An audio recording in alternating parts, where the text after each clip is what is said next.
Some conversations can be extremely difficult when it comes to end-of-life care, but they are still important to have. And Greg is here from the University of Utah Games and Apps Lab to tell us about apps that can help people have their conversations. Well, welcome. Thank you so much for having me. I'm glad to be here. So let's talk about this. What does it mean when we say therapeutic games and apps? How does that even work? Yeah, so most of the time when we talk about video games, we're thinking about Mario or, things like that, just fun games. But there's this whole branch of games that are meant to actually help people get better from different conditions. And so at the Therapeutic Games and Apps Lab at the University of Utah, we've developed games for depression and spinal cord injury and symptom tracking in kids with cancer and all sorts of things that are really redefining what a video game can do and redefining how people can engage with their own health care. I think this is fascinating, and I love when you're here because I always learn something new that just blows my mind. Will you just remind us and our viewers what it is you do and how you are working on all of this to create things like this? Yeah, so in a big way, I'm now a project manager, and so I get to kind of oversee a lot of things, but we work with researchers and clinicians and graduate students, sort of student developers to be able to build all sorts of different interventions. So we meet with patients, we meet with clinicians and figure out what the actual needs are and then try to develop software around that that's going to build on those fundamental concepts of engagement and motivation that the games really excel at, right? Could you give us an example of maybe a patient who's going through something and who could benefit from an app? Oh, sure, yeah. So with our depression treatments, for example, there's lots of patients who come through, the traditional medical system and have been on multiple antidepressants, and it hasn't had any impact. And we've developed tools that basically treat some of the underlying cognitive dysfunctions, I guess, that keep people from getting well. And so we're able to take people who have been on 5 different antidepressants without any impact, and we're able to get them better in about 4 to 6 weeks. So we're putting this in the app and saying, okay, checking all of the medications that they use, and then what happens?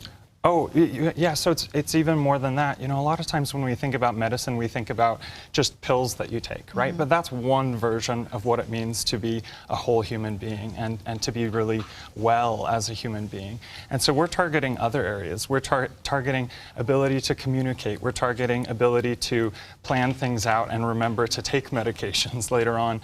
And we're really trying to build efficacy in those areas.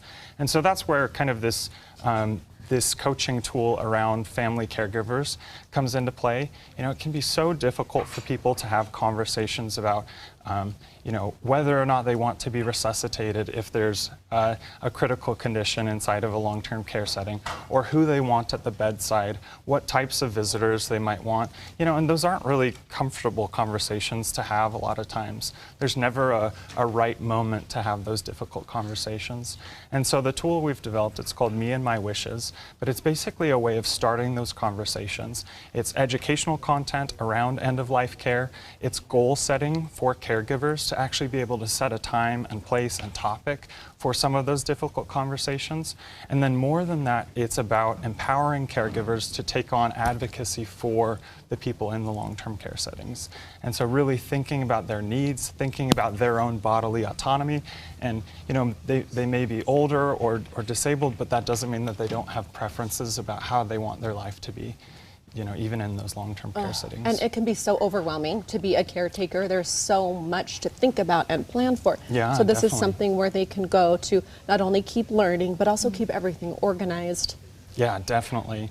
And the great thing about it, we work with health educators and with researchers who specifically chat with the caregivers to be able to guide them through the process. They gain invaluable information about long-term care settings and kind of the terms that go around that. It can be so hard talking to a nurse or a doctor when you don't have the right vocab, or when you haven't really had a chance to experience these conversations before. And so it's sort of priming the pump, And it's really, truly becoming an advocate for yourself, and that's what the big takeaway is. Thank you so much, Greg. If you want more information, you can head to our website, and all that information will be there. Thanks so much. Yeah, thank you.